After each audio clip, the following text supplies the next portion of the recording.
This story is from my youth. I was a millionaire until my own wife destroyed everything I had. People today see me living alone in a small rented room, and they think I was always like this. But they don't know the truth. I once had everything: money, luxury cars, a mansion, and businesses that made me one of the richest men in the city. But despite all that wealth, I was empty inside. Every night, my house was full of people, but my heart was completely alone. Until I met her. Her name was Sophia. She wasn't like anyone I had ever met. She didn't look at my money. She didn't talk about my success. She just looked at me like I was a normal human being. And that's where my biggest mistake began. For the first time in years, I felt something real. We started meeting every day. Long drives, dinners, trips. She made me feel alive again. And slowly, I fell in love. One night she said softly, "Daniel, I don't care about your money.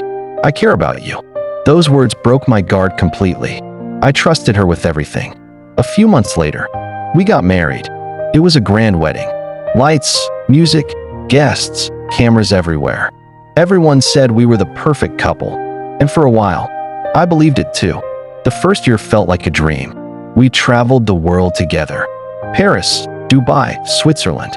I gave her everything she wanted: diamonds, luxury cars, expensive gifts. And every time she smiled, I felt like the richest man alive. But slowly, things changed. She started becoming distant, always on her phone, always busy, always somewhere else mentally. When I asked her, she would just smile and say, "You think too much." But I ignored the signs because I loved her. That was my biggest mistake. Then one day, she convinced me to transfer some properties into her name. "If anything happens to you," she said softly, "I just want security. We are husband and wife. There should be no secrets." I trusted her completely. So I signed one paper, then another, then many more. I didn't realize I was slowly losing everything. Years passed like this, until one night, everything ended. I came home early. The house was silent, but then I heard laughter from our bedroom. A man's laughter. My heart stopped. I slowly walked to the door, my hands shaking. I opened it, and my world collapsed. She was there, with another man. The woman I trusted more than my life betrayed me inside my own house. I couldn't move. I couldn't speak. And then she looked at me, completely calm, no guilt, no shame. And she said the words that destroyed me forever. "I was never in love with you, Daniel. I stayed for your money." In that moment, something inside me broke completely. The next days were worse than death. She filed for divorce.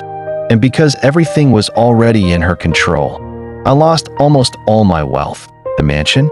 Gone. The cars? Gone. The businesses? Gone. Even the so-called friends I had disappeared overnight. That's when I learned the truth about money. When it disappears, most people disappear with it. I went from living in luxury to a small rented room. Nights became silent torture. I would sit alone and ask myself, how did I lose everything so easily? Years passed. My hair turned gray, my strength faded. But pain teaches what wealth never can. Today, I am not rich, but I finally understand life. Real love is not proven by money, gifts, or luxury. It is proven in loyalty, when there is nothing left to gain. If I could go back in time, I would not change my success. I would only change one thing: trusting the wrong person with my entire world. Now every evening, I sit near my window watching the sunset alone. And sometimes I smile, not because life was fair, but because I survived it. I lost my money. I lost my marriage. I lost the life I once knew. But I didn't lose myself completely. And maybe that is enough.